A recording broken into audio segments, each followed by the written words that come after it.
All right. Well, good evening, everyone. My name is Ian Rowe, and I am on the board of advisors for Fair for All. If you don't know what Fair for All stands for, that's the Foundation Against Intolerance and Racism. I'm also a senior fellow at the American Enterprise Institute. I'm very much looking forward to our discussion tonight, being hosted by Fair in Medicine, where we are going to discuss illiberalism in medicine. And one of the funny things about Twitter today was we were promoting this event, folks were asking, what is illiberalism in medicine? So we're going to do our best to define it. Carrie Mendoza told me that the original title for this panel discussion was Curing Woke MD. So they went for a different title. But either way, we're going to discuss, what is at stake if we continue to move in this direction, and most importantly, identify solutions to combat the growth of this sort of rising ideology, so that the greatest mandate for our medical profession is not just do no harm, but really to focus on improving the ultimate health and wellness of individual patients and not succumbing to pseudoscience based on race and gender. I first want to thank Carrie Mendoza, who's the director of Fair in Medicine, for organizing tonight's event. And of course, joining me in this discussion are two amazing leaders, Heather MacDonald from the Manhattan Institute, who's a fellow at the Manhattan Institute and a New York Times bestselling author, and also Sally Satel, who's also a colleague of mine at American Enterprise Institute, who's also an author and a practicing psychiatrist. And we'll hear from Heather and Sally in about a minute. But first, in addition to my work at FAIR and AEI, for the last 10 years, I ran a network of elementary and middle public charter schools in the heart of the South Bronx and the Lower East Side of Manhattan. And this past August, I opened Vertex Partnership Academies, which will be an international baccalaureate high school that will offer multiple pathways into post-secondary, including pathways to college, as well as apprenticeships in junior and senior year in healthcare disciplines like phlebotomy, so that students can graduate with professional credentials to increase the pipeline of well-prepared, diverse talent into the medical profession. My hope is that's an example of the kinds of solutions that could address some of the issues that I think more woke ideology is seeking to address, but not in ways that I think are productive or fruitful. But like in medicine, K-12 education is also experiencing its moment of illiberalism, in which some educators across the nation have become captivated by this equity agenda that seeks the pursuit of typically racial equity, as defined by equal outcomes by racial group versus academic excellence for all individuals as the ultimate and authoritative role of schools today.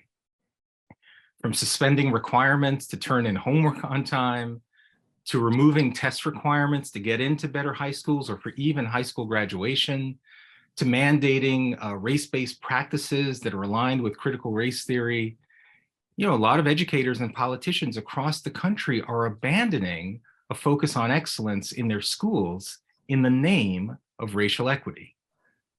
The prevalence of this kind of racial essentialism in education has received a lot of attention from the press, commentators, and indeed concerned parents. Across our country, we've seen people speak out against the agenda and say enough to these ideologies that they see more and more in the classroom, that even when you acknowledge that there might be challenges around race or other issues, these strategies often divide and lower standards for the very people that we're seeking to serve. But how the DEI movement has infiltrated medicine has received significantly less attention, but in some ways poses similar threats. And we're about to hear from our two panelists, maybe even more dire threats. And so I'm very excited to have Heather MacDonald and Sally Satel. As I mentioned, Heather is the Thomas W. Smith Fellow at the Manhattan Institute, a contributing editor at City Journal, and a New York Times bestselling author. And Dr. Satel is a practicing psychiatrist and lecturer at the Yale University School of Medicine, where she examines mental health policy as well as political trends in medicine. So Heather and Sally, thank you for joining us. Thank you. Thank you. Awesome. We'll speak for about 40 to 45 minutes, and then we'll really have an interactive dialogue because we'll take questions from the audience. And so if you do have questions, please, you can submit at any time on the Q&A button, which is in your lower right-hand corner. And we look forward to a really great discussion. So let me open this up by first asking Sally and Heather, since this panel is called Illiberalism in Medicine, and there are folks who are saying just exactly what is that, can you just start with what's your 1 minute explanation of how you would explain what illiberalism is? So Sally, I'll start with you. Sure. I don't think I need 1 minute. I think of it as suppression of expression, intolerance of other views, and kind of almost use of intimidation to maintain an orthodoxy that I think exalts victim status. That's what I think of illiberalism. Although the latter, I guess that latter point is a little more specific and more relevant to what we're going to talk about in medicine, actually. Yeah, an orthodoxy that exalts victim status. That's pretty powerful. Heather, what's your 1 minute sort of explanation of what illiberalism is? Well, I think Sally did an excellent job of defining the outward manifestation of it, and I'm just going to add to her description of the absolute intolerance for dissenting views, that what's driving all of this is the racial essentialism and the insistence that the American society is divided into unchangeable, inevitable, essential classes of racial oppressors and racial victims, and that identity defined in the most superficial way in terms of either melanin or chromosomes are the most important thing about an individual. And the idea that there is racism is the explanation for any racial disparities is what is suppressed in what Sally rightly says is the illiberal climate now within both medical schools and medical professional organizations. Yeah, wow, those are great. And we're about to discuss this idea that you're essentially just your chromosomes or your skin color has deep implications for how we practice medicine, right? Because there are far more factors that should be considered. So, Sally, you were prescient 21 years ago. You wrote a book called PCMD, How Political Correctness is Corrupting Medicine. This was in 2000. What did you see then that gave you a hint of what was coming? And what is it that you see now, today, that you think affirms what you wrote about more than 20 years ago? Yeah, well, actually I wrote about a number of things, all with the theme that ran through every chapter was this notion that oppression is what makes people sick. So it was a chapter on mental illness, that mental illness is caused by oppression of some sort. In that book, the theme was more oppression than racism, which is somewhat more prevalent today, I think, as the defining pathogen. I also talked about manifestations in nursing, and but I'll just mention the ones that are most relevant to today. One is that there was at that time actually quite an emphasis on racism of physicians. And if there's one silver lining, I suppose, I would say is that discourse has actually started to go away by around 2000, after the Institute of Medicine report. I want to say that was in 2003 or 2004 on health inequity. And that actually now it's morphed into more of a, I would say, a systemic kind of racism. The emphasis has been taken off conscious racism from physicians, which they had no evidence for at all. The chapter was devoted to that. And so this is a shift from individual racism to institutional. Yeah. So that was one manifestation at the time of PCMD. Another was that Another was social determinants of health, which I think are is a very legitimate phenomenon. There's no question that one's living conditions and attitudes towards their health and access to basic material things have enormous impact on health. But even when I was writing about it then, those social determinants were starting to morph into things that had more to do with the much larger, I would say the much more upstream effects, like political systems and capitalism and this kind of thing. And while certainly one can draw a line between larger systemic forces and individuals' well-being, what I see much more of now is an effort to make doctors, to encourage doctors to be activists in the service of changing those non-medical, far upstream influences. And that to me is absolutely pernicious for several reasons we can get into. And I had another chapter, I know we're not going to talk that much now about psychotherapy, but that had to do with the idea that that therapists, white therapists, well, first, if they could even relate to their minority patients, that would be quite amazing, but that they had to do all kinds of personal inventories about their own racism, an assumption, of course, of their racism.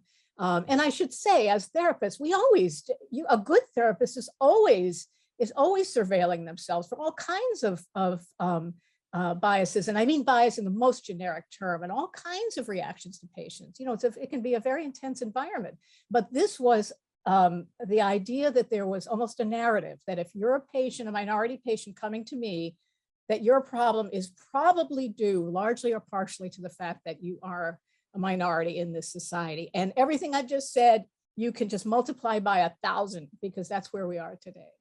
Wow. Wow. I mean, even in continuing education for medical practitioners now, there are tests that you have to take that identify that you have to pass a certain score on your level of racial bias based on these exams. It's self-reported. It's nothing to do with your ability to be an effective doctor. But there are these high stakes exams, even to continue your practice. Heather, let me come to you. I mean, you've written, the great thing about your perspective is you've seen this phenomena in different fields.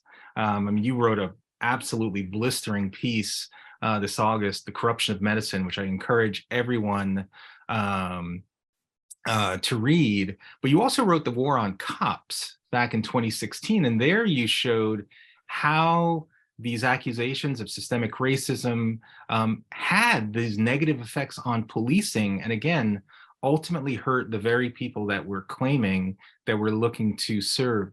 So just talk a little bit about what you've seen in medicine based on any parallels you have, in your writings on the War on Cops, but also what you've now seen and what you wrote so powerfully about in The Corruption of Medicine. Well, Ian, thank you for that. A good question. And it's an astute comparison.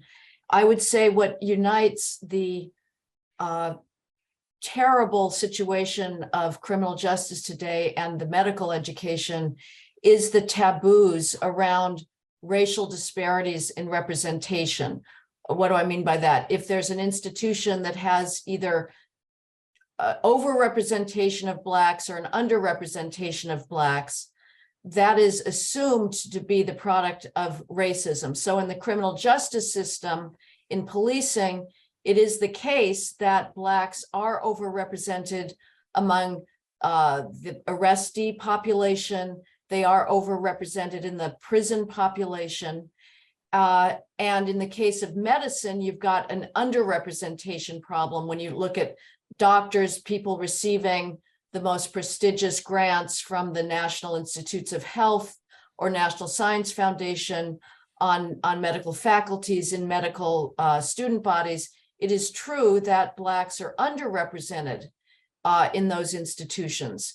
And the only allowable explanation in both cases is racism. Racism in the criminal justice system on the part of cops, on the part of prosecutors, on the part of judges, and in the question of medical institutions, we're supposed to believe that these admissions committees are discriminating against competitively qualified Black applicants to medical schools, that faculty hiring committees are discriminating against competitively qualified Black faculty members for hiring or promotion.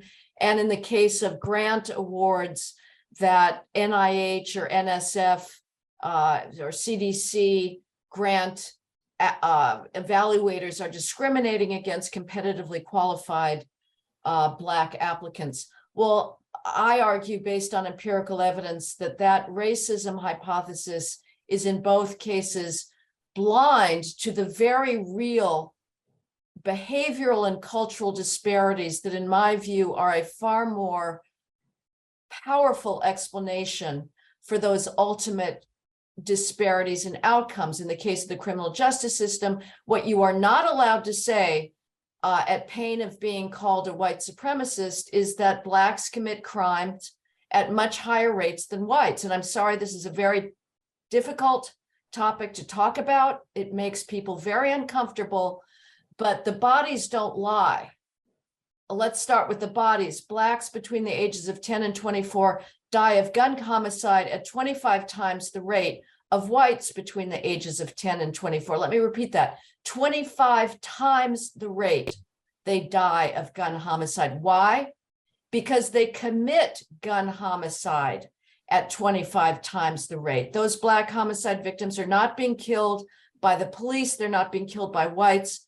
They're being killed by other Blacks. In the case of meritocratic institutions like medical schools, at least until recently, or medical faculties or grant awards, the fact is that there is a vast academic skills gap.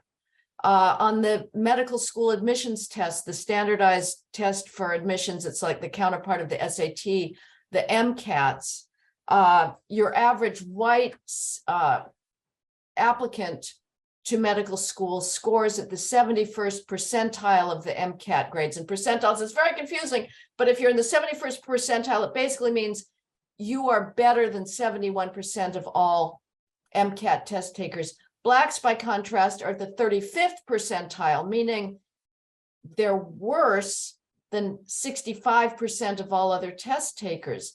And those disparities begin very early.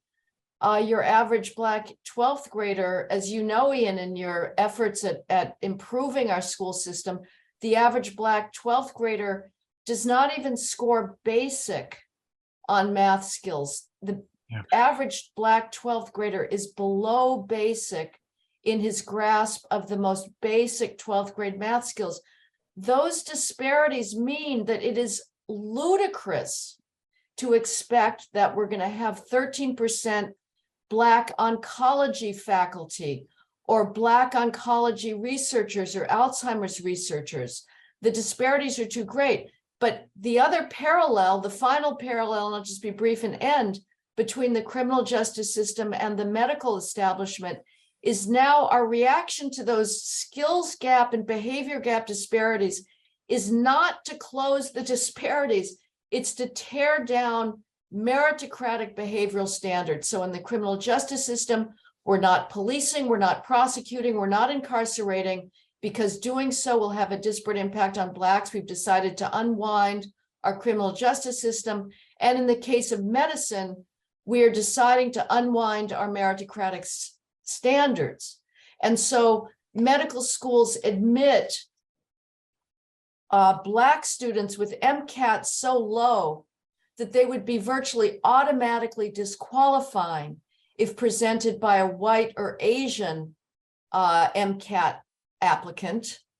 And we pass those students who have been admitted under wildly lower admission standards, they get passed along throughout their medical career. And we are dismantling tests, grading systems in licensing exams.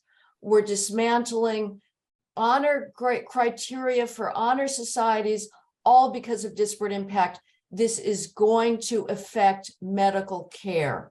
When you walk into an emergency room after a car crash, you are no longer going to be confident that your doctor actually knows how to fix you. You'll be pretty confident that he can define intersectionality and white privilege, because that's the way our medical schools are going.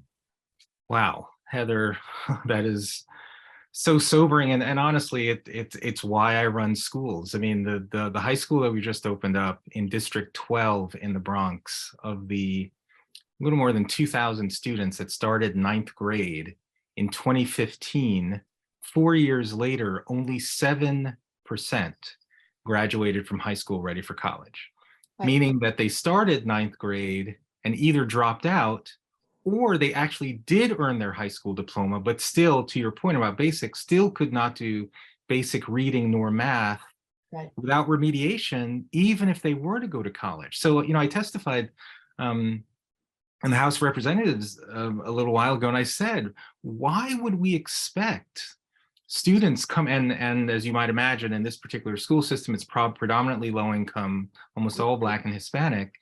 But when you have numbers like that in the Bronx, in Chicago, in Appalachia, by the way, in other parts of the country, why would we expect kids to suddenly start flourishing in college, in employment, in any kind of proportionality other than the proportionality of what they're graduating from these schools are? So I'm curious for both of you, when you share this kind of data, because the data is the data, you said the bodies can't lie, right? Mm-hmm.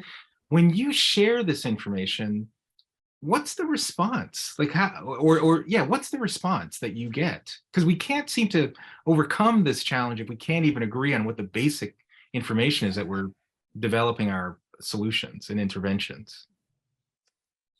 Well, the response is pretty much your response, which is this is a very frightening experiment, and that's probably the most generous way to put it.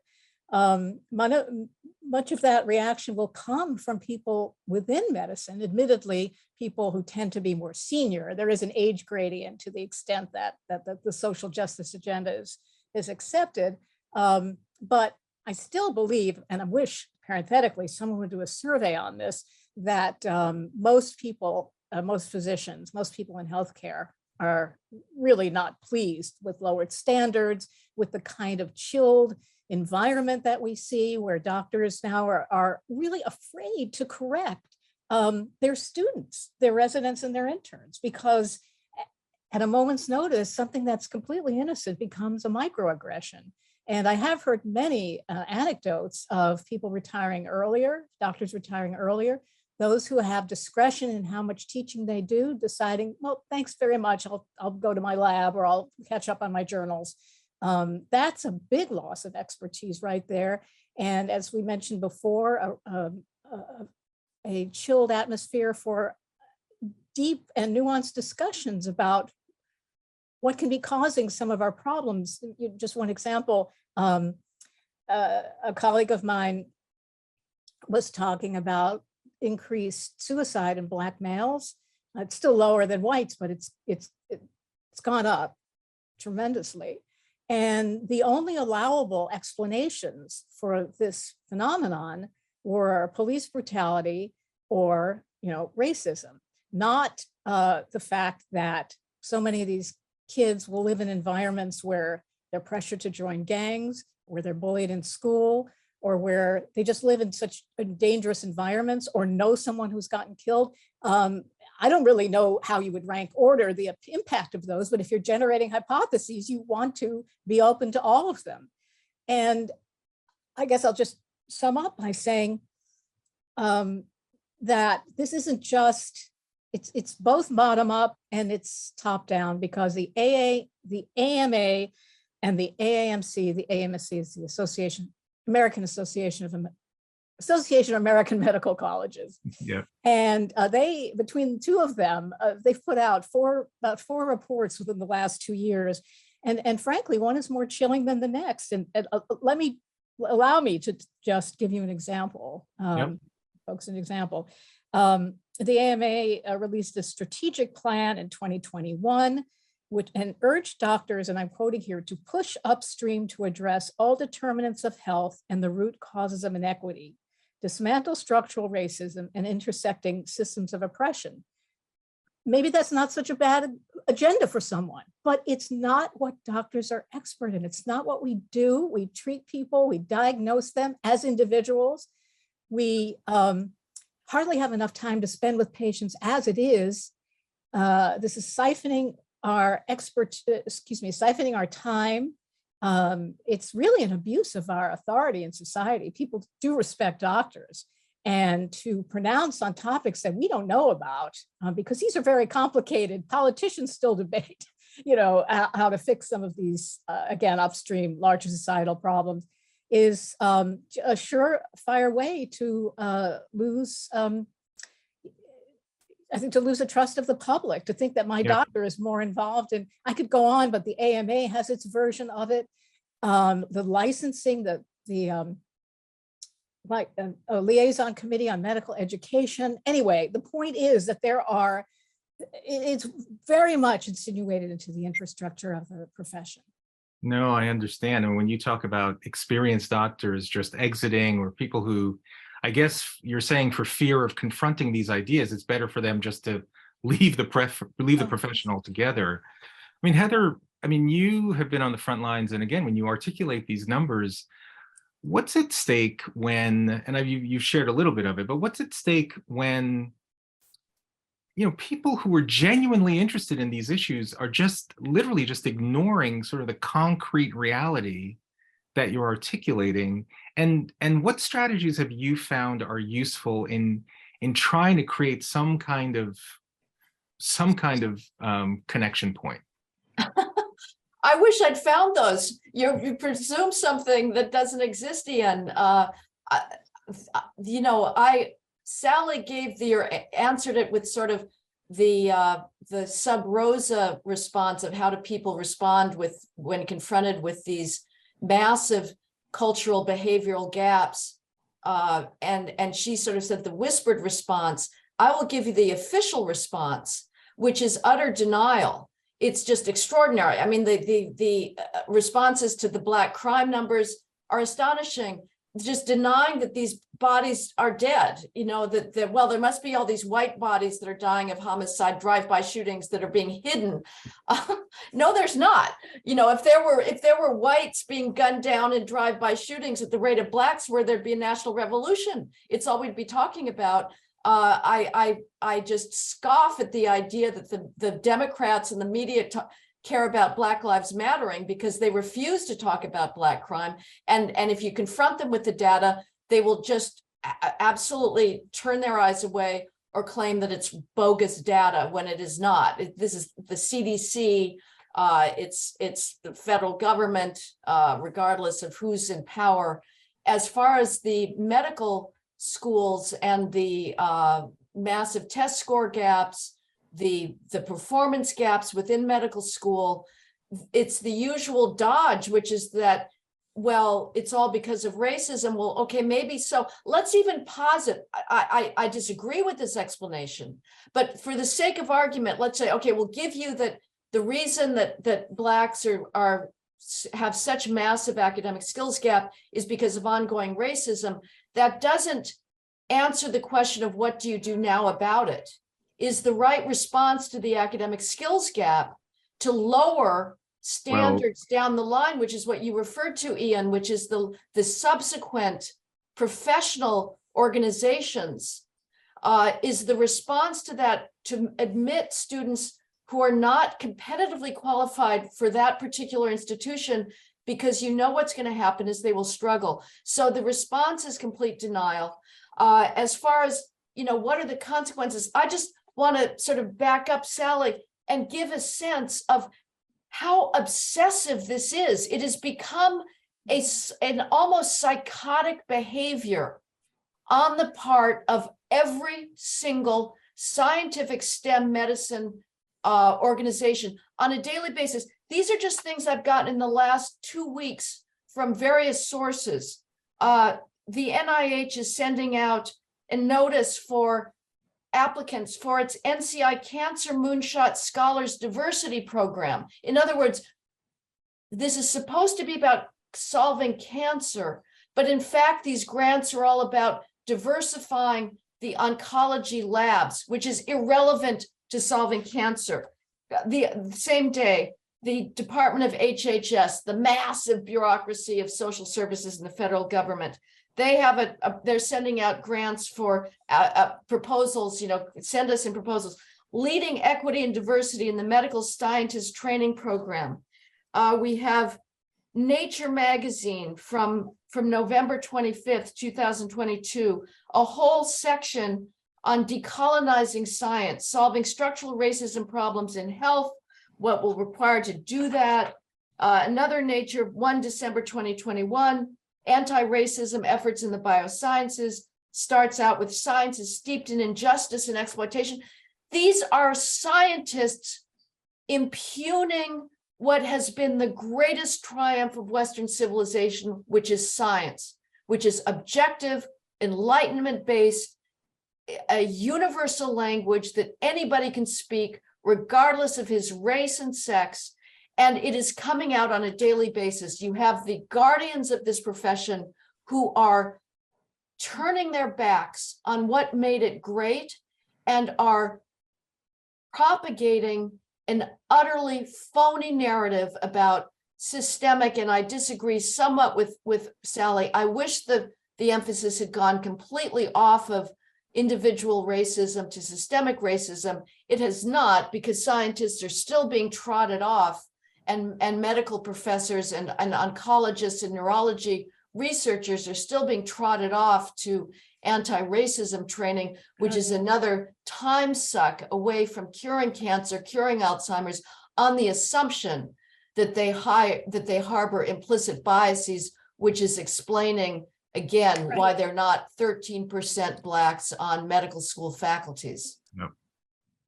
Yeah, well, that's implicit before it was explicit, but yes, it's still a ridiculous waste of time. And then one has to wonder what's being displaced in the first year of medical school. I mean, there are a lot. I mean, it's crowded with courses and keeping up with new developments, and now a whole new layer of what we've learned from a pandemic from epidemiologically and in terms of virology. And it's so rich in terms of what we've learned and what we need to know, and it's being displaced.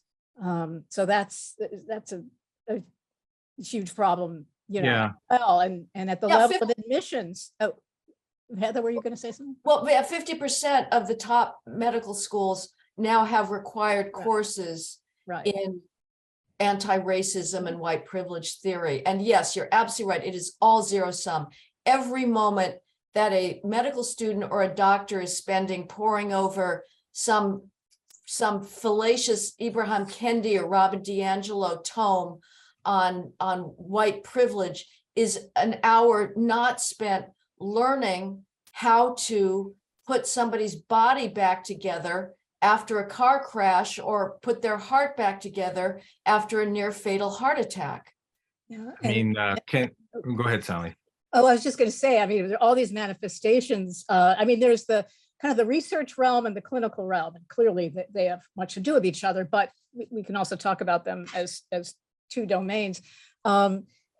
Speaking of the journals that I mentioned, the doctor would rather read than be worried that he would somehow insult a student and then get called before the tribunal and all this, is the kinds of studies, the quality of studies are, I mean, there've always been questionable, stipulate that, but I've seen more that are just abominations of research methodology. One example, this was in JAMA, and I mean in the major journals. In JAMA, I think last year, there was an article, I'm paraphrasing the title, but it was Preterm Birth and Neighborhoods with Police Activity. And it was a correlational study, and I'll stipulate that what they found was true, which was that there were more preterm birth in neighborhoods that had higher police presence. That makes perfect sense.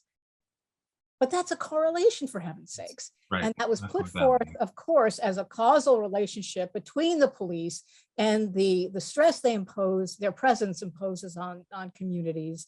And that, manifested in these obstetrical premature babies, and with no consideration. It was just, I mean, honestly, I think a 10th grader in a good science course would know, well, we have to rule out certain things. Why are the police there? What is it? What else could be in these neighborhoods that actually creates a need for these police that are the third factor that could lead to preterm births in terms of poverty, in terms of violence, in terms of other kind of stress emanating from other directions. And this was in JAMA. It was peer reviewed. I mean, it's one thing to send in a poor paper, but it's another to pass peer review. Yep. Well, yeah, and again, like the medical journals, Lancet, JAMA, they've all gone completely left. They all have run Scientific American. They've done massive, single issues in the last, since George Floyd race riots, devoted to racism in policing. What the relevance that is to medical research, I don't know, but they now have taken the line that the only allowable, as Sally says, the only allowable explanations for disparities in health outcomes is racism. You are not allowed to talk about behavior. Blacks do have lower life expectancy. You may not talk about obesity. You may not talk about lack of exercise, lack of medication compliance. The only allowable explanation is doctor racism, or the larger systemic factors that Sally talked about. And to get back to her initial definition of illiberalism and the punishment of dissenters, any medical school professor or doctor who speaks out against our now race-obsessed regime will be canceled. There was a cardiologist at the University of Pittsburgh who dared publish a paper against racial preferences in college in medical school admissions. And he said, not only is this unfair, but the other question, which I find even more compelling, is that you are not doing those preference beneficiaries any favor by catapulting them into academic environments for which they're not qualified. He has been removed from every position. He's not allowed to have contact with students. There was a doctor at the University of UCLA who was an editor at JAMA, who had a podcast with somebody from Mount Sinai Medical School called What is Systemic Racism? And this UCLA surgeon said, well, I'm not so sure about all the talk about systemic racism. I'll talk about systemic problems, the social disparities that Sally referenced in terms of resources in a community, education levels, whatever. But the racism bit, I'm not so sure about. I don't think of myself as a racist. I came from Holocaust survivors. The first thing we learned about was treating everybody fairly. Well, he was kicked off of JAMA. He went back to UCLA, faced a show trial from his UCLA colleagues. And so as a result, to again back up what Sally said, most doctors keep their heads down. And I asked one of them, you see all around you standards being torn down. When are you going to speak up? And he told me, we want our jobs. We need our jobs. We fear for our jobs. We know that if we speak out, we will become a scapegoat. It's not going to change anything. So it is a very hard thing to solve. But the ideological orthodoxy is crippling, it's stifling, and it's dangerous. I mean, what you're both describing, this is the natural evolution of your entire worldview is what I call monocausal. Abraham Kendi has said it when he says, look, when I see racial disparities, I see racial discrimination, full stop. And, in my world in K-12 education in New York City, there are specialized high schools, for example. I actually went to one, Brooklyn Tech. You've got to take an exam to get in. And when I went to Brooklyn Tech, it was actually pretty racially diverse because all of us knew and prepped that you got to do well on this exam. But a few years ago, Bill de Blasio at the time was unsatisfied that only a small percentage of the kids getting into Stuyvesant, Brooklyn Tech, and Bronx Science had a certain racial representation. So rather than improve the quality of education K-8, or heaven forbid, build more great high schools if there are all these talented kids, they're preference was to let's just eliminate the tests altogether. Yeah. That's what they were going to do. And it does seem you're just setting kids up for failure, right? Either they're going to get into these institutions and not be prepared and fail, or the institutions themselves are going to have to reduce their standards to then prop up high graduation rates. And again, this does nothing for the very people that we're seeking to assist. And so again, when you hear these arguments in opposition, because it certainly sounds like if you really care about these outcomes, what is holding people back, you think, from coming to that same kind of conclusion? I think Americans are terrified that the skills gaps are not going to close. And so for some reason, they're very reluctant to talk about the pathologies of inner city culture. And that's semi-recent, because as recently as the 90s, you had sociologists like Elijah Anderson talking about the difference between the street culture and the sort of good people bourgeois culture in inner city neighborhoods. That's completely now been banned. You cannot even talk about the anti-acting white stigma. So we're terrified that those gaps are not going to close. And so we're preemptively saying the only allowable explanation is racism. And I can tell you, as long as racism remains the only allowable explanation for those disparities in racial representation that I started talking with, whether it's overrepresentation in things like the prison system or underrepresentation in meritocratic institutions, the left is winning. The left will win. And what it means for the left to win is that it is tearing everything down. It is all coming down. The entire civilizational apparatus is coming down in the name of engineering those equal outcomes that you spoke about, Ian. Yeah. Wow. Okay. So before we pivot to some ideas for solutions and ultimately questions, I just want to pivot for a second to talk about gender and see what your thoughts are if you're feeling the same kind of movement and illiberalism around gender. You know, we know this story of there was evidently I think a doctor in residency who had a pronoun pin, and her patient questioned, you know, what are these pronouns? And so this person posted on Twitter, well, unfortunately, I had to poke the patient a few times to make sure I could get blood. And it was just, highlighting that this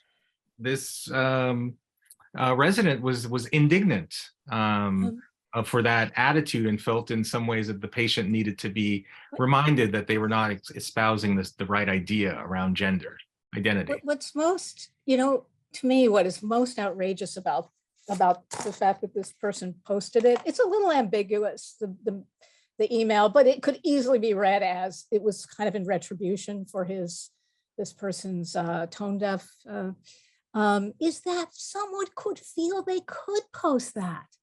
That's just amazing. And be rewarded for it. Yeah. It probably, I was terrified to look at how many likes, so I don't know how many, but there are a lot. Oh, okay. But that is so symptomatic of where we are, that patients, I mean, all of us here, I'm sure people on the listserv, watching this have their own repository of horror stories of patients saying, of a resident saying, for example, that patient insulted me. I don't even know how really, but insulted me. So I'm not going to treat them. Well, this was in a psychiatric hospital. Chances are very good the person was in some sort of state of significant agitation, possibly psychotic, with wildly disinhibited. I'm not saying that there isn't room for a constructive way to address patients who are abusive, but this was a different kind of situation. To think that you could then say, I'm not going to treat them. I mean, for heaven's sakes, I can't believe I'm blocking on one of the convention from World War III. We have to treat political prisoners. This is your patient who's vulnerable. And the attending who said, no, this is not how we operate here. Of course, you're going to treat this person, especially imagine a situation where you were the only doctor. And so the student then went to above his head, reported him for some kind of aggression. And that attending was basically reprimanded for that attitude. I mean, again, I guess all these stories are just show that the tentacles have reached so far down. And if I can say, one other thing here, believe it or not, I think that one of the few lacuna in this area, and we have solutions. I mean, we have lots of ideas for solutions, but in terms of the way this dynamic is playing out now, I feel I happen to work in one of the few clear, little oases of sanity, which is in drug addiction. When you work with people who want to stop using and they're in recovery, it's all about their agency. It's all about harnessing the remnants of their free will in the service of recovery. That's what we do, and that's what patients expect. And yet, when I gave a grand rounds at some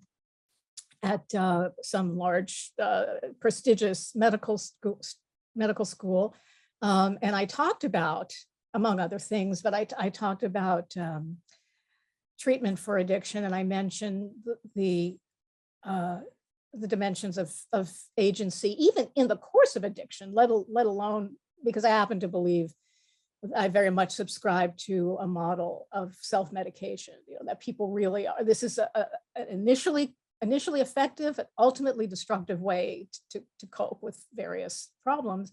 And when I mentioned that, again, these aspects of choice, a month later, the chairman got an absolutely horrified note that I didn't understand at all, that these folks all their behaviors were, again, they were the mercy of their environments. And how dare I talk about agency? There were a list of things, how dare I talk about, but that was one of them. They demanded that my assistant my lectureship be revoked, which, to the chairman's credit, that didn't do. But, I had to remind them, well, that's what your job is. You're helping people leverage their potential, because that's there, and that's an empowering and hopeful message. And it's stunning. Yeah, and just again, I mean, that's very interesting about drug addiction and agency. It's so powerful. That should be universal across all disciplines. And just to stay on this point about gender for a sec, I mean, I have observed this sort of slow, gradual replacement of biological sex with gender identity, right? So you can now have biological males on girls' swim teams. You can have biological males now being entering women's prisons. I mean, so in so many different arenas, there's just this sort of kind of blurring of biological reality. 3 words, Ian, people with vulvas. I mean, that's how forgive me, but that's how in some institutions women are referred to. Or people who get pregnant. I mean, again, where, well, first of all, what's the implication of that in medicine, where presumably biological reality actually has implications? We can't just replace it with a gender preference or identity. Yeah, but we are. Ian, the only thing I'm amazed at what you just said is you think it's a slow replacement. Are you kidding me? I mean, this thing is the fastest civil rights hysteria that we've ever seen. And I don't mean to say civil rights is usually hysterical, but this idea that this is some civil rights enormity that anybody might even think of recognizing the chromosomal genetic reality of biological sex, that males and females are real, that true androgyny, or people that fall biologically in some nether region, is an extraordinarily rare phenomenon. It happens that hermaphrodites, it exists, but this is not the status of humankind, which is to have the reality of the fact that males have male sex organs, females have female sex organs for the purpose of reproduction. And I've not looked at as closely at what's happening with regards to sex, and I try to use gender as little as possible because I think it's largely a fake, highly ideological concept. I haven't looked as closely at what's happening in medical schools with regards to sex as I have with regards to race, but my impression is that contrary to what you rightly assume would be the case, Ian, which is that, well, surely we're not throwing out medical reality in the service of a very, very strange, very profoundly disturbing and interesting ideology. My impression is that we are. At the very least, you have groups like the American Pediatric Association who are all in on castrating young children, who are all in on excluding parents from knowledge of what ideological crusades are being funneled into the heads of their children, of keeping parents out of these life-changing decisions about initially so-called gender identity that will lead to possibly the chemical castration of children, leading in addition to the physical castration of sex organs. So this is like the amazing last frontier of how science, as it was in the Stalinist era, is being completely corrupted by ideology. And when that happens, you just despair, because science is our hope. It is something that there's nothing more beautiful than the scientific method, than randomized controlled experiments, than the willingness to test hypotheses. Sally's right that, there's crappier and crappier stuff that's published, and that's always been the case. But by and large, one still hopes that there is opportunities to really test hypotheses against the hard facts of biological reality, and we're losing that capacity. Yeah. Ian, go ahead, Sally. can I Go ahead, just Sally. add this one thing that Heather, I think the US is just the worst in terms of the transgender revolution. There was actually an excellent, I'll refer to your magazine, Heather, City Journal. There was an article a few days ago by Leo Sapir, if I have his name right. Yeah. Anyway, that was at least a little bit of encouragement. We know the UK, the Tavistock Clinic has started to pull back, and Sweden and Finland and the Dutch, at the very least, they're pushing for, and rightly so, it's just an outrage that this was never part of the protocol.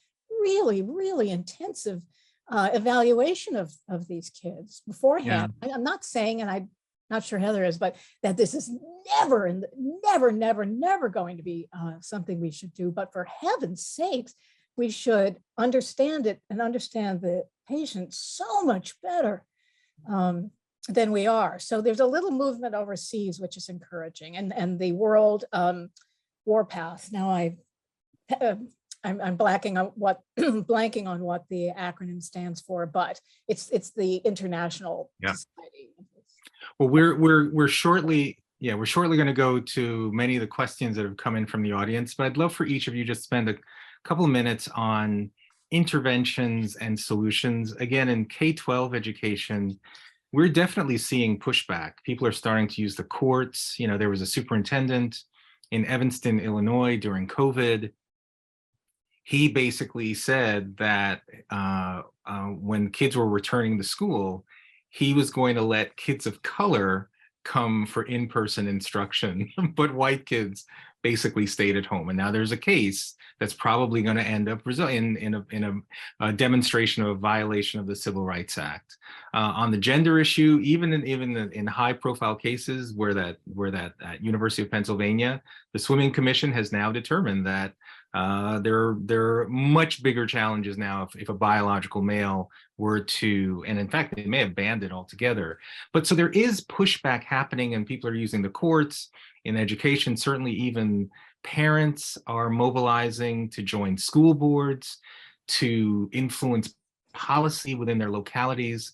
What's the parallel, do you think, that can happen within medicine that can start to address these things that hopefully actually start to address some of the underlying issues around underrepresentation? For example, launching high schools that have parallel pathways in high school so you can do apprenticeships to pursue careers in healthcare. What are some of the positive ideas that can actually address the issues that are being identified just being tackled in the wrong way? Should I go, Heather? Okay.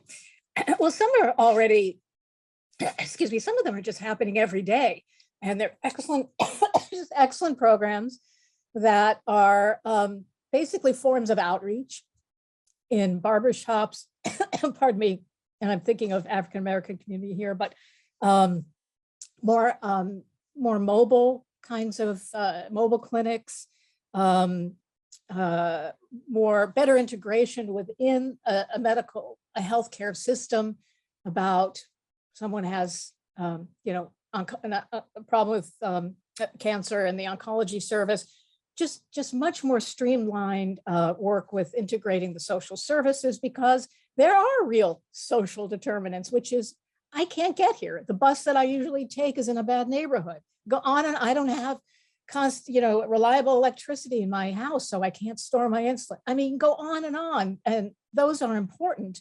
And these kinds of efforts are paying attention to them, and they don't get that much attention, and there probably need to be more of them, but they are effective, and they've been studied, and they do reduce, let's say they reduce disparities, but I want to say they improve the health of the people whose health is lacking. And Which is the ultimate goal. Who does disparity? It's what's your status now and what's your optimal status? Or for you, what could be the ideal endpoint? Doctors focus on individuals, not groups. But in terms of initiatives to take that are pushing back directly on some of these new initiatives, I'll be very brief, but I think that Congress could actually leverage general medical education funds, which largely they go to hospitals and training programs, mostly from Medicare, but also from Medicaid. And, I would think they could look into medical schools that have tenure policies that require / reward service on what they would call diversity, equity, and inclusion topics, that have admissions policies that require students to endorse social justice. We're all in favor of social justice, clearly, but these more radical forms where tenure, where tenure can depend upon these certain attitudes. I don't know if we need another Baki case so we can get access to the data, because the AAMC isn't putting it out anymore about the performances on MCATs and how long people stay, how long it takes. That data is not available? Graduate. It stopped in 2016, didn't it, Heather? Well, it's much less useful. They have like the average MCAT scores. They don't have the distribution. Okay. But it is much well, less. That's interesting. What was the rationale for changing that reporting? Because that would seem to would be extremely helpful in pushing back on some of these ideologies. Absolutely. And I spent like almost a year trying to get the earlier available data from the college board or the medical board that runs the MCATs. That was very available when I was doing my other stuff, but yeah. They put me off, and finally the sort of final statement was the usual gobbledygook, but the equity was in there. So, I mean, we don't really need to ask this question. We know why. And everything today is about disparate impact. And the game is on. This is why you have schools not just making SATs and MCATs optional, but banning their submission. The effort is to shut down the college board or the medical licensing board entirely, so that there will be no more objective standardized tests that will reveal to us the skills gaps, so we will not be able to fight back against the systemic racism argument. So is there a way to mandate? Go ahead, Sally. But is there a way to mandate some kind of objective standard? Go ahead. Two more things on my list. One is that there maybe Congress should consider alternative forms of accrediting for medical schools, because the agency they depend on now, the LCME, is very amenable to the, again, the woke, let's just say this woke agenda.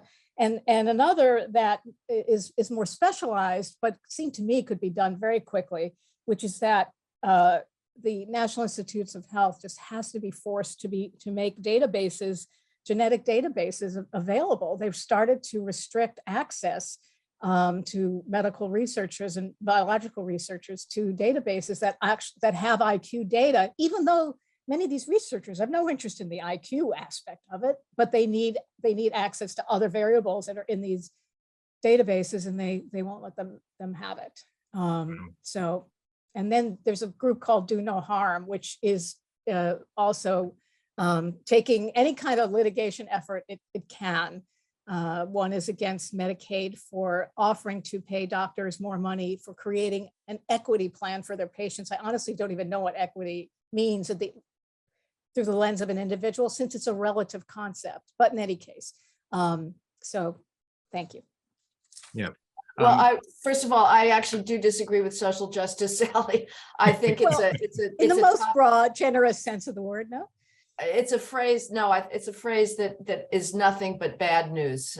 Justice is what we want, not social justice is an individual concept. Social justice, all right, I get it. Inevitably engineering. But I'm usually less one on policy solutions, but Sally jogs my mind. I mean, one thing that has to be done is a president has to ream out the federal science granting agencies, the National Institutes of Health, the National Cancer Institute, the National Science Foundation, for every single diversity obsessed, race, sex, intersectionality obsessed grant making program should all be axed.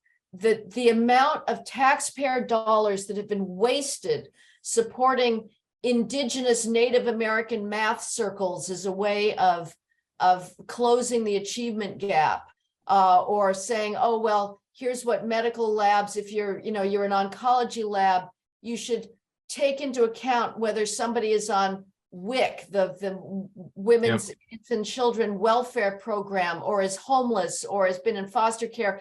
You should admit those students into your lab to work on cancer. Obviously, if they're Black, that gives them, an automatic entry. Those are ridiculous. This has nothing to do with scientific progress. It is too late by medical research time to solve these gaps. If they're going to be closed at all, it's within the family, and it is within K through 5, I would say, because otherwise those gaps are pretty redundant. So get rid of every single diversity program that a politician can at the state level as well. But by and large, my argument is we have to fight the narrative, and we need more doctors. We need more medical professors to get the balls to say we are not a racist institution. Science is not racist. We've got to demand that these deans of medical schools that are going around claiming that medicine is racist,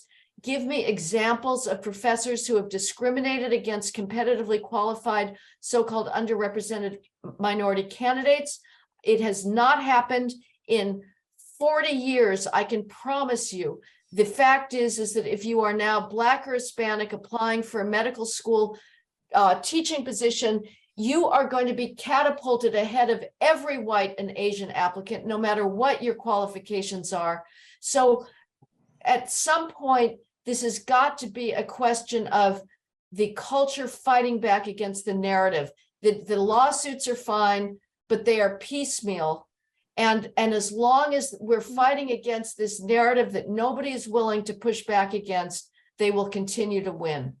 Yeah, I mean, it's also, all that's very powerful. It also seems that at some point, Black doctors who are excellent, need to talk about the realities of what it took to become a doctor. There's this group, actually one bright spot is that there's a group called, I think it's 15 White Coats. which was founded by a group of Black doctors who don't sugarcoat the challenge of what they had to go through in medical school, how hard they study, how hard they work. It's actually very inspiring. And so to me, it's like, how do we just remind people that it isn't easy, it's hard, but you can do it. These other shortcuts do you no favors whatsoever. And ultimately it hurts the very people who are seeking to pursuing medicine, and ultimately it hurts patients. Okay, let's go to some of our questions, because folks have got good questions here. One person asks, the people who create this situation are not likely to be affected by it. You know, they already have their top, you know, they live in neighborhoods, they have access to great medicine. And the truth is, so they can pontificate about this stuff, but aren't affected. Again, similarly in education, people who are opposed to school choice, again, in the district in which I just opened my school, there's a cap on charter schools. So even if you had a great idea to open a school where 93% of the kids are not graduating from high school ready for college, you couldn't do it. And yet many of the people who were opposed to school choice move to great neighborhoods where they have access to great schools. So how do we balance this hypocrisy, in a sense, where the people advocating for these policies aren't, and same thing in criminal justice, I'm sure, Heather, they're not actually adversely affected, but maybe we can make the case that over time you would be adversely affected because the quality of care will be reduced for everyone. Well, yeah, that's true. I mean, again, you don't know when you're going into an emergency room, you can't select your doctor. And if the AAMC, this is the American Association of Medical Schools that Sally mentioned, and the AMA have their way, your doctor will have spent much more of his medical education learning about heteronormativity and white privilege than ever in the past, at the expense of actual clinical knowledge. So it is inevitable that we are slowing down medical progress. Meanwhile, China in the STEM fields is racing ahead. It is putting every resource it has to cultivating its top medical math talent. It's not getting rid of gifted and talented programs. It's accelerating them. China is whooping our ass when it comes to STEM. The attack on merit will have an effect. And, you know, at some point, these liberal white progressives, they will be affected because their children, if they have a heterosexual white male son, he's going to have a very hard time getting admitted into medical school. I talk about in this Corruption of Medicine article that you mentioned kindly, Ian, at the beginning. An oncologist told me about a student he had, an undergraduate, a Yale molecular biology and biochemist major graduate who worked in his oncology lab, who was superb. He had superb MCATs. He was expert in cloning, you know, very personable. He recommended this oncologist recommended him to his dean. He was at that point at Northwestern, and the student didn't even get an interview at Northwestern, and he was admitted to only one medical school. This is a graduate of Yale from one of the most demanding biological science majors that only got one medical school admitted him. So this is going to start happening to the children of these leftist crusaders. So I hope it happens very quickly, just as I hope that more female athletes will be absolutely pummeled by these fake females that are coming into their sport. It couldn't happen to a more deserving group of people, as far as I'm concerned, because the feminists went and destroyed male sports with Title IX, you know, and so now they're getting their medicine back at them. So I think it will start to affect even the leftists, both in terms of the quality of care and the opportunities that are available to their children. I mean, in almost all these areas, it does seem like the only voice that's going to break through are the very people who everyone is claiming to represent, and you'll actually start seeing the harm that is actually happening. Okay, so here's another question, and this is actually the same, similarly in K-12 education.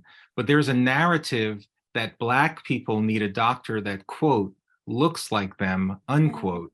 In order to get good medical care. It's used to explain why Blacks tend to have poor medical outcomes. Is there any consideration of how that actually plays out? Should a white person reject an Indian or Asian doctor? How far should we take racial essentialism when we are picking who to take care of an injury or some sickness? Right. Well, the first step is to look at, the data, and there are some studies on just what's called discordance, race discordance in medicine. And, taken as a whole, they're not compelling. One might find a little bit of an advantage when African Americans are matched with other, Black doctors. But Sally, just to stop you there, Mhm. even where it says that it's relevant, is it relevant because of skin color, or is it relevant because perhaps a doctor has spent more time Oh, well, thinking that's the about these point. issues? Some of them actually, I think they do try to control for that. But I think, in fact, first off, for every study that's found some difference, and it's usually a fairly small margin, there are studies that find no difference, or even actually some the outcome might be even worse.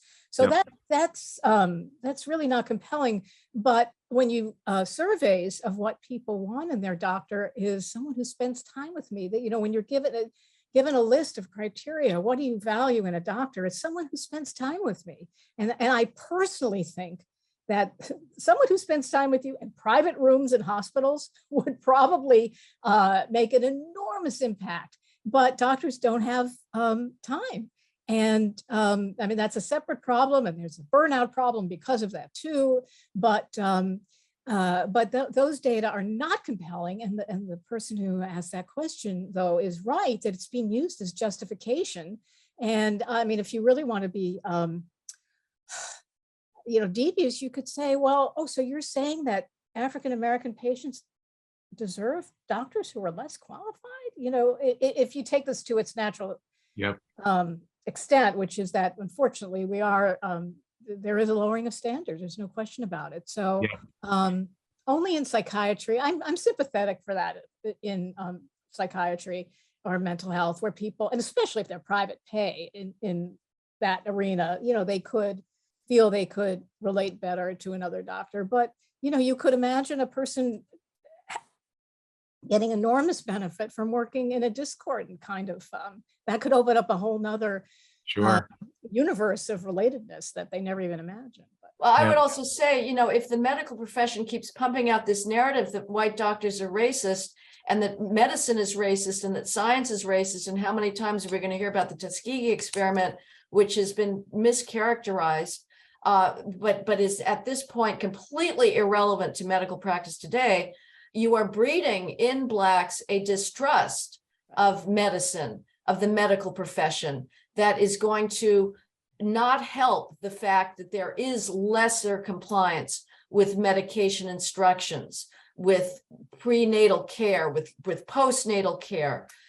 So you're kind of creating the situation that the studies may then come and try to validate, which is that, Black patients don't do well with white doctors. Well, they've been told to not trust these doctors on completely phony grounds.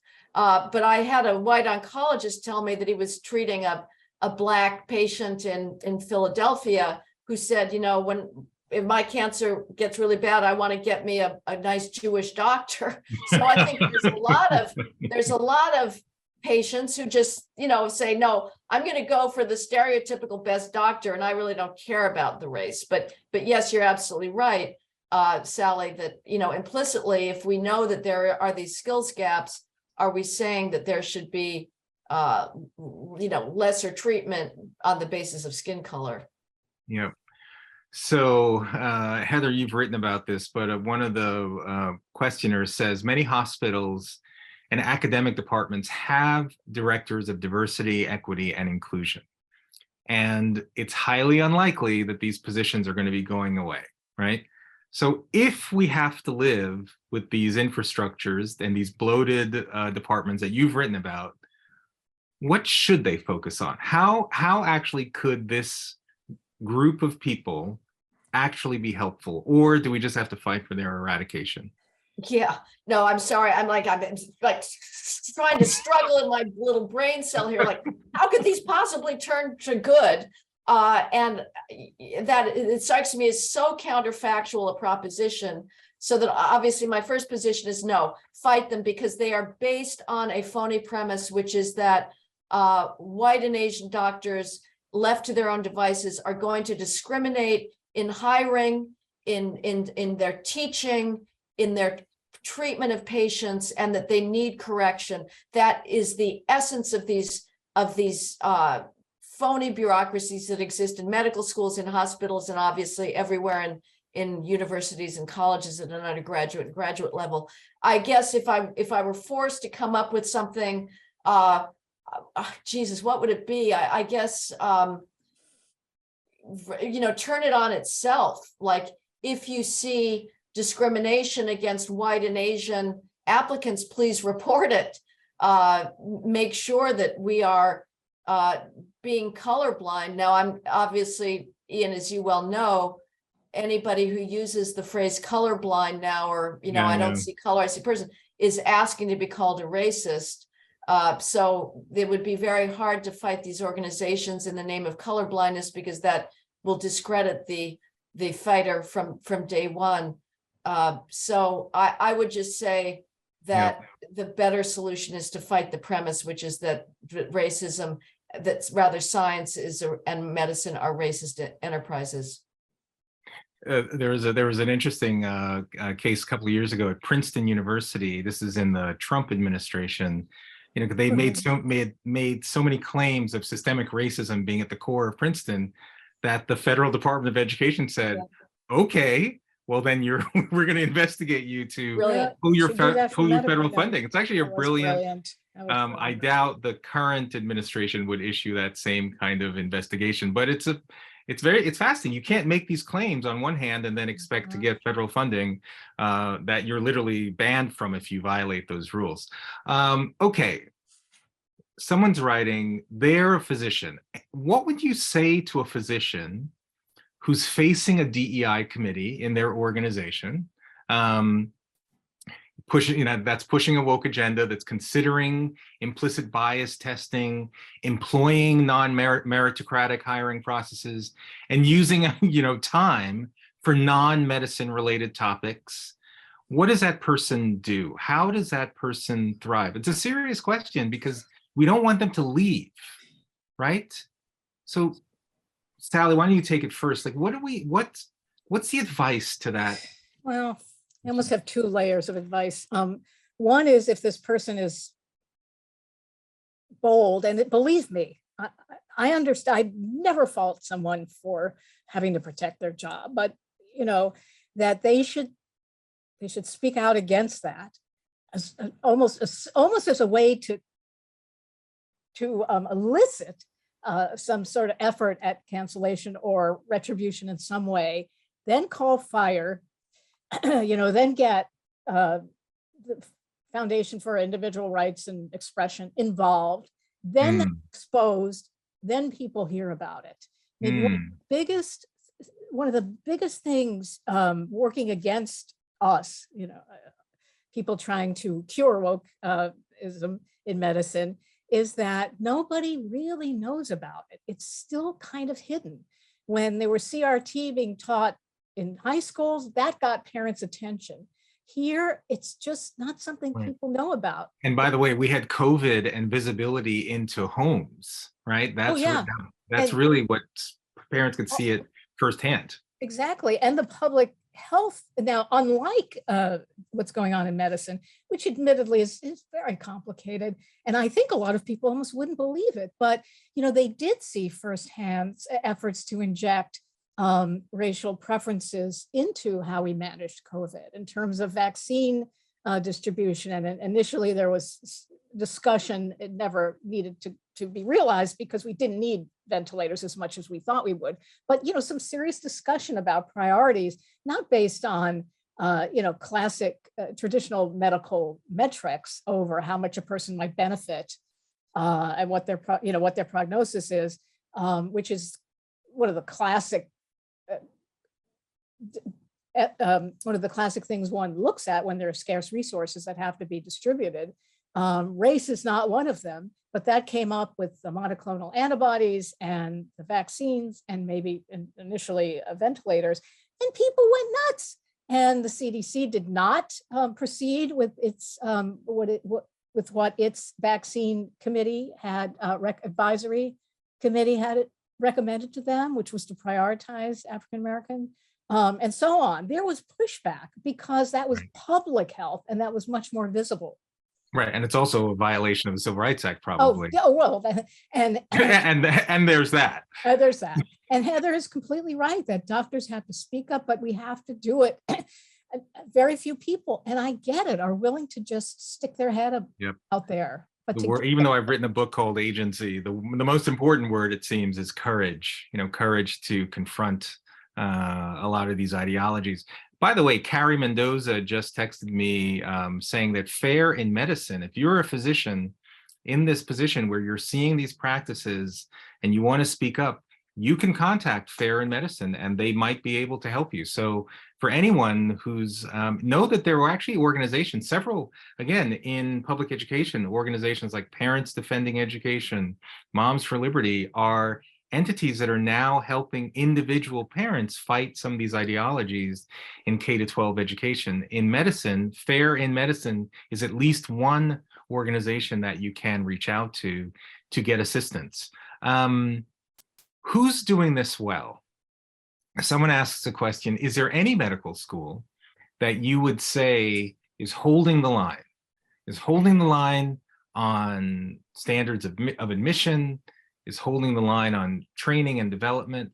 Who's doing it well? And because if we can highlight these, maybe we can create some momentum. So who's doing this well? I've heard of none. I'm not saying they're not out there. Yeah. It's a lot easier to hear about the nightmare cases, but in my research, no doctor has ever pointed me to a medical school that has not gone in the direction of leftism. And you have, again, the AMA, the American Association of Medical Colleges, that has standards for these competencies for what students should know and doctors should know. And they read like the worst Black studies boilerplate you've ever seen. It's complete high theory jargon that has no connection to empirical reality. And so the accrediting agencies that you spoke about, Ian and Sally did, they're all pushing this on schools. So I don't know.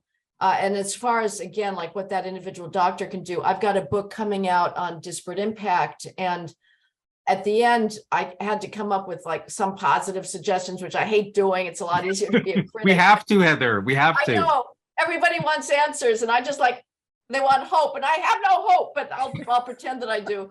But, I think it would be useful to create an institution that would have not just sort of have the back of people on a legal matter, but as data goes. Because again, the problem of our world today is racial disparities in institutions and outcomes. Those disparities are explained by data, whether it's on crime or on academic skills. The person who wants to individually fight the charge that the reason his surgery department doesn't have 13% Black physicians is because the surgeons there are discriminating against qualified Black applicants. He may not have his hands on the data about those academic skills gap. So I would like an organization that people could turn to that would take on those cases and say, no, this is why there is not proportional representation.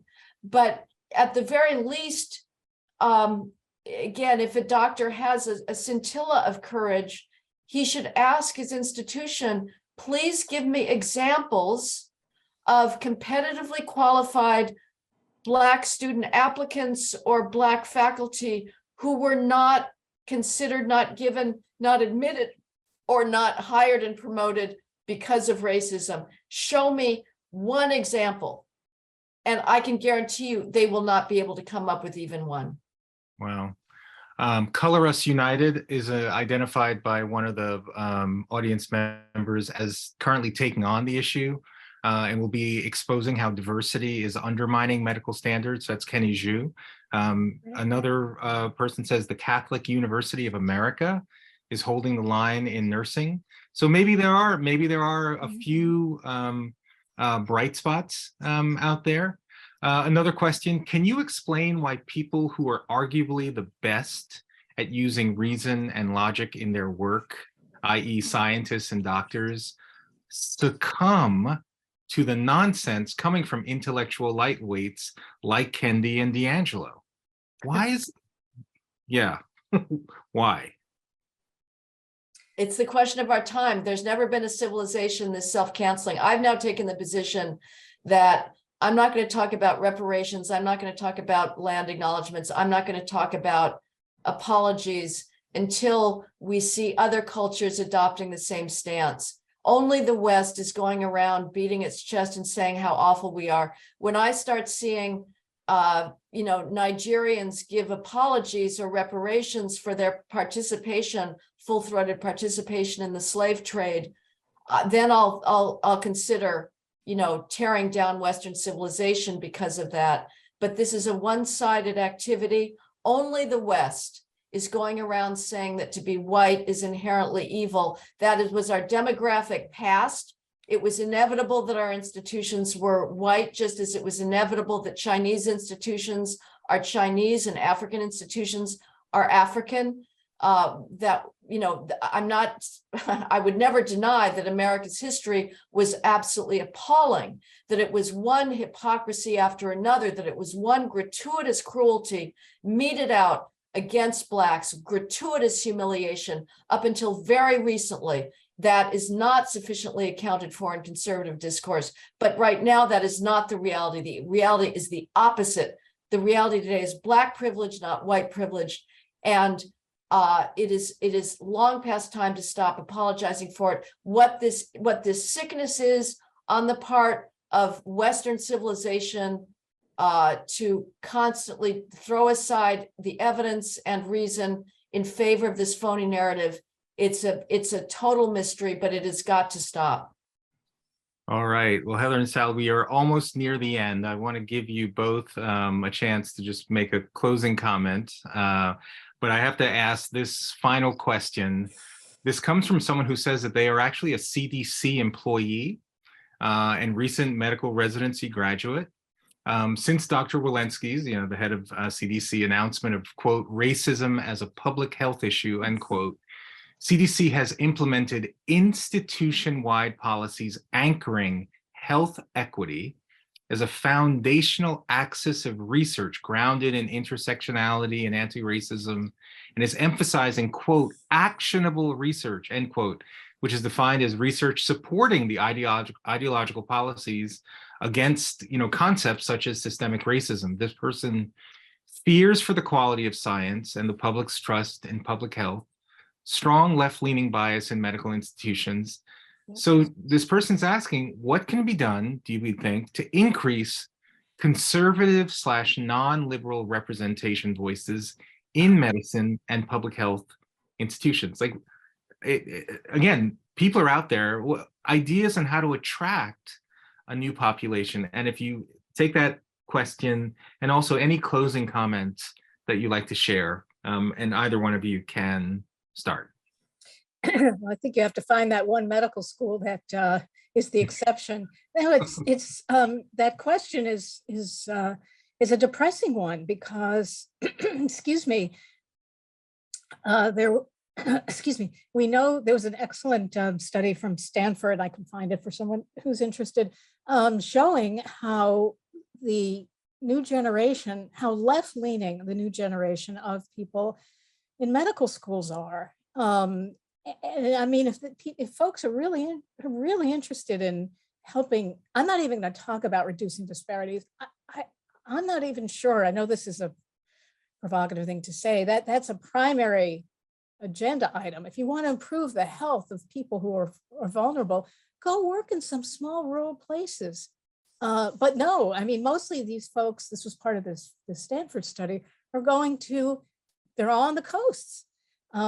So anyway, that doesn't really answer your question, except to say it's very hard because they'll be going into an environment that where they'll feel very uncomfortable, be forced not to be too vocal. Unfortunately, that's a challenge. But I guess my closing statement is really almost a summary of what we've been talking about, which is, and again, this very worrisome situation we're in, which is this growing effort to change the mission of healthcare to social justice and the identity of physicians to activists. That comes first. Healing comes second. And that is a very worrisome, and we've got to get that kind of message has just got to get out to the public, because when they're aware of it, I believe then we'll get some attention. I mean, I agree with Heather, once they're white boys can't get into medical school, that'll get some attention, it really will, but it has to be a more general response from the public. You know, that CDC employee, what he's describing is true of every single professional organization today. It is true of every single federal health science organization. I cannot stress enough, it is everywhere. He has described absolutely accurately what is going on. And this is not going to end unless we have alternative explanations for those disparities. And in regards to health disparities, there are behavioral explanations that are much more powerful than this miasma theory of, you know, phlogiston of racism, when you can observe demonstrable differences in weight, in exercise, in smoking, in drug use, in homicide levels, for God's sakes.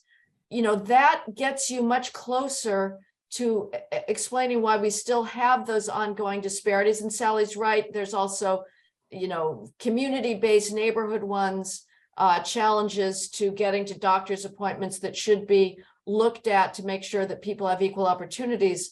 But as long as racism is the only allowable explanation and you're shut up from talking about behavioral and cultural differences, they will win. So we have to start talking about those disparities and in behavior, and refuse to be shut up. But, you know, the whole issue of obesity has just been astounding recently. You know, during COVID, we weren't allowed to talk about the fact that the majority of COVID deaths are people who are obese. Now we have the glorification of obesity. It's beautiful. You know, this is healthy. It is not. This is just one small example. So I would just say, however bad you think it is worse. It is going to get worse. You think it can't get worse, it will get worse. Prepare yourself and be prepared to speak the truth. Wow. Well, Sally and Heather, one quick item is that I've done 2 debates on C-SPAN on critical race theory. I debated a professor of education at Bryn Mawr, who's responsible for educating the next generation of teachers, and it was quite a scary discussion. I think I won. But what I've done in the new high school that we've just launched, I've made watching that debate part of our teacher selection process, so that our future educators could say, you know, are you okay working for an institution where someone is willing to debate these ideas publicly? And could you create this kind of viewpoint diversity in your own classroom? And for me, I want to build institutions, just like you're saying, Heather, we need institutions that demonstrate the principles and the values that we represent. We don't want to treat individuals as just representatives of a group, as either oppressed or an oppressor, and that each person is imbued with dignity. Our entire school is organized around the concept of individual dignity, equality of opportunity, and our common humanity. And I just encourage everyone, hearing what you heard, listen to the data, listen to the numbers, listen to the actual deep desire to help the populations that we're all talking about, but with strategies that don't demonize, that don't diminish people's humanity, and actually focuses on this idea of improving the health and wellness of all people, ensuring that the people who are taking care of those folks are actually prepared in such a way that they are the best of the best. We deserve nothing less. So Heather and Sally, thank you very much. Thank you to Fair and Medicine's great conversation. A little scary, but we can remain optimistic. I think at the end of the day, we all want to do what's best for our country, frankly, and hopefully those powerful forces will ultimately win. So thank you. Thank you. All right.